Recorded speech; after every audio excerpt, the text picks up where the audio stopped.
रियासती वजीर मुर्गेश निरानी के खिलाफ आलम पाशा एक बार फिर बोले। आलम पाशा ने प्रेस कॉन्फ्रेंस के दौरान मुर्गेश निरानी पर एक बार फिर इल्ज़ाम लगाया। इन्होंने कहा कि मुर्गेश निरानी लगातार फ्रॉड करते आ रहे हैं। इससे पहले उन्होंने उनकी ज़मीन को गैर कानूनी तौर पर हथियाया था।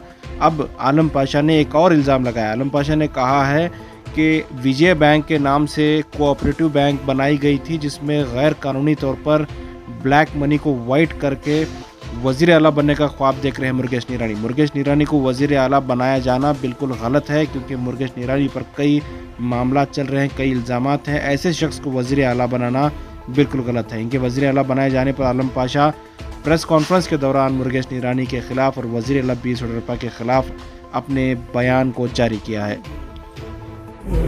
मेरे जितने ज़मीनात थे ये चंद मिनिस्टर और चीफ मिनिस्टर गोलमाल करके पूरा लिए, है ना। मेरा सिग्नेचर मुझे पूरा पापर बने।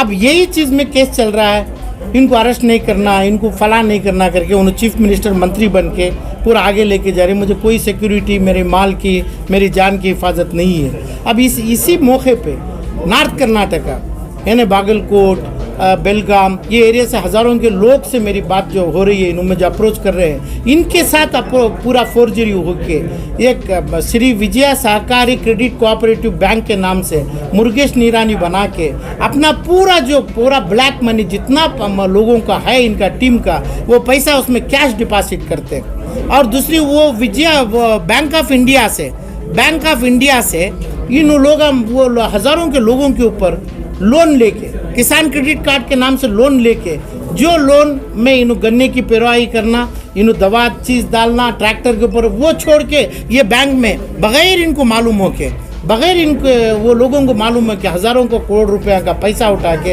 ये बैंक में डाल के, जैसा मेरे साथ हुआ था ऐसा हज़ारों के साथ ये लोगों का हो रहा है। और दूसरी बात, जो नाम ज़्यादा आ रहा है, जो ज़्यादा नाम चल रहा है मेरे दोस्तों में, मेरे दूसरे तमाम कलीग्स में, यानी कर्नाटका के मंत्रियों में जो हो रहा है, मुर्गेश आर निरानी का नाम ज़्यादा है, मुर्गेश आर निरानी का सपोर्ट है। और मुर्गेश आर निरानी एक होम मिनिस्टर का बेटा मेरा पार्टनर है मेरी इंडस्ट्री में करके बोल के, जो इंडस्ट्री में 2,000-2,500 करोड़ रुपए लोन लिया है, वो फैक्ट्री को लाइसेंस नहीं है और पुराना माल पूरा लेके, स्क्रैप मटेरियल लेके डाल के कर रहा है। कई हज़ार फार्मर्स का पैसा लूटा है, कई लाख फार्मर्स का पैसा लूट के उसको पैसा बगैर दे के सता रहा है। और ये विजय बैंक इसके नाम से एक पोली बैंक, एक स्कैम बैंक बता के पैसा लूटने के लिए चीफ मिनिस्टर बन के, चीफ मिनिस्टर में कई हज़ार करोड़ रुपए लूट के ये पैसा 2023 का इलेक्शन में चला सकता हूँ, मैं 2023 को बीजेपी को ला सकता हूँ करके बोल के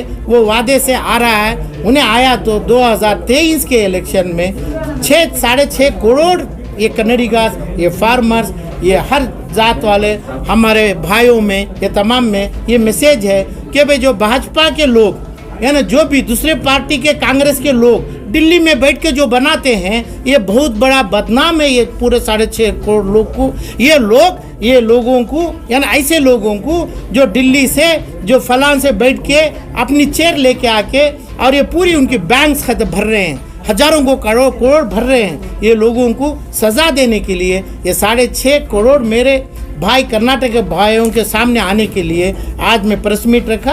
ये लोगों के 6.5 करोड़ लोगों की कोई कीमत, जो दिल्ली में बैठा है, जो कांग्रेस के हो, चाहे वो अपने बीजेपी के लीडरों को हो, कोई कीमत है 6.5 करोड़ के लोगों की नहीं। इसका वजह ऐसे बैंक्स बनते हैं, ऐसे तमाम करते हैं, गरीबों को इन्हें चुनते नहीं। बड़े बिजनेस लोगों के, बड़े इंडस्ट्रियलिस्ट को कौन 4 बार जेल को गया है, कौन 4 बार 40 केसेस हैं, ऐसे लोगों को बनाते हैं। ऐसे लोगों को ही बनाने के लिए अपना वोट डालते हैं क्या 6.5 करोड़ पूछने के लिए आज मेरी प्रेस मीट थी। ये एंटी करप्शन ब्यूरो के डीआईजी के पास मेरा केस दर्ज हुआ है। वो केस में बताया हूँ मैं, किसान क्रेडिट कार्ड के नाम से पैसा लिए हैं और गारंटी दे के, गारंटी में पेमेंट फेर दूँ करके बोल के लेके इनको गन्ना पिरवाने के लिए देना है, गन्ना इनको डालना है, शुगर केन डाल के उसको क्रश करके पैसों में बैंक को फेरना है।